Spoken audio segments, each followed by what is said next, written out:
Assalamualaikum warahmatullahi wabarakatuh. Halo adik-adik semuanya, bagaimana kabar hari ini? Perkenalkan, nama saya Dia Ningsih. Di sini kita akan mempelajari mengenai materi sistem pernafasan pada manusia.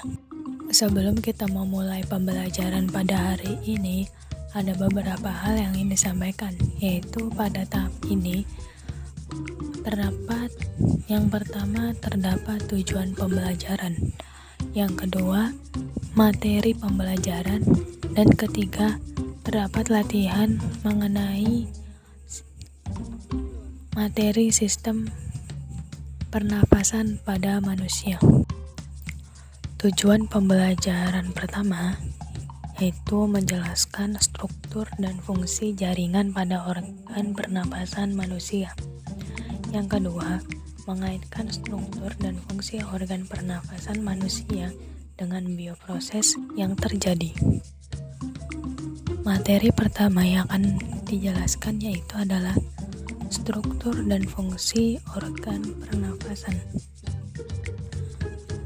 Sistem pernapasan pada manusia adalah sistem organ yang digunakan untuk menghirup oksigen dari udara serta mengeluarkan karbon dioksida dan uap air. Dalam proses pernapasan, oksigen merupakan zat kebutuhan utama. Oksigen untuk pernapasan diperoleh dari udara di lingkungan sekitar.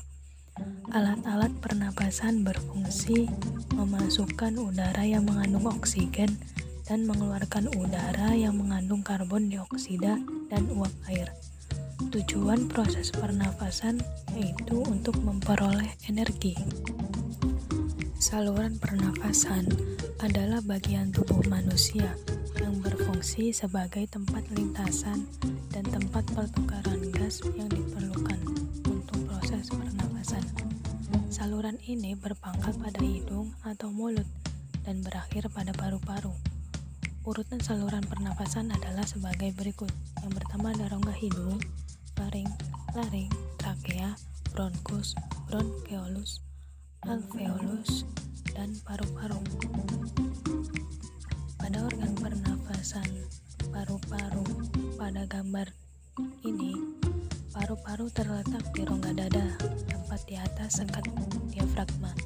Diafragma adalah sekat rongga badan yang membatasi rongga dada dan rongga perut. Paru-paru terdiri dari dua bagian. Paru-paru kanan memiliki 3 lobus, sehingga lebih besar dari paru-paru kiri yang terdiri dari 2 lobus. Rongga hidung yang pertama yaitu rongga hidung. Berlapis selaput lendir yang berfungsi menangkap benda asing yang masuk lewat saluran pernapasan. Di dalamnya terdapat beberapa struktur penyusun. Yang pertama ada kelenjar minyak, yang kedua kelenjar keringat, dan yang ketiga ada rambut pendek dan tebal yang berfungsi menyaring partikel kotoran yang masuk ke dalam udara. Kemudian ada konka yang mempunyai banyak kapiler darah yang berfungsi menghangatkan udara yang masuk.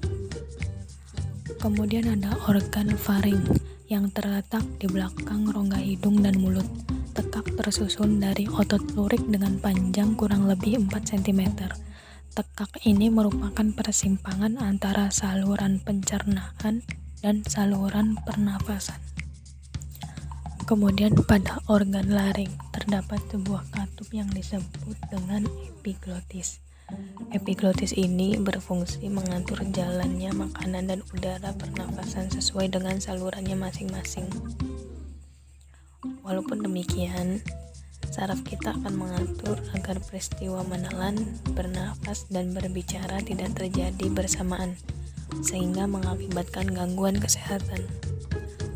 Kemudian selanjutnya ada batang tenggorokan yang merupakan saluran penghubung antara rongga hidung, rongga mulut, dan paru-paru.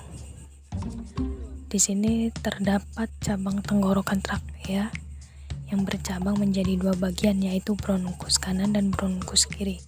Struktur lapisan mukosa bronkus sama dengan trakea, hanya tulang rawan bronkus berbentuknya tidak teratur. Pada bagian bronkus yang lebih besar, cincin tulang rawannya melingkari lumen dengan sempurna. bronkus bercabang-cabang lagi menjadi bronchiolus. Selanjutnya organ alveolus merupakan struktur berbentuk bola-bola mungil atau gelembung paru-paru yang diliputi oleh pembuluh-pembuluh darah. Epitel pipih yang melapisi alveoli ini memudahkan darah di dalam kapiler-kapiler darah mengikuti oksigen dari udara dalam rongga alveolus.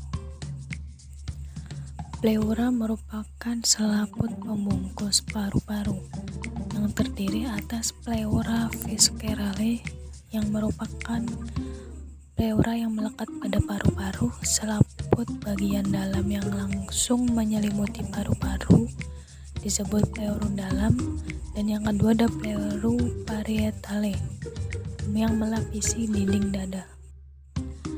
Setelah kalian mempelajari mengenai struktur dan fungsi organ pernafasan manusia, dapat disimpulkan bahwa alat-alat pernafasan berfungsi memasukkan udara yang mengandung oksigen dan mengeluarkan udara yang mengandung karbon dioksida.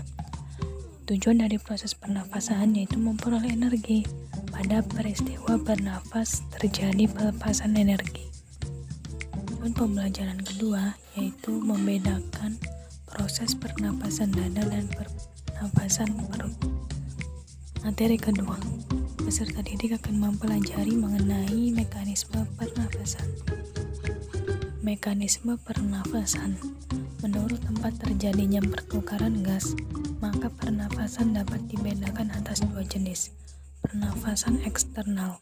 Terjadi pertukaran udara antara udara dalam alveolus dengan darah dalam kapiler. Yang kedua, pernafasan internal adalah pertukaran udara antara darah dalam kapiler dengan sel-sel tubuh. Mekanisme pernafasan dada. Fase inspirasi. Mekanisme inspirasi pernafasan dada adalah sebagai berikut.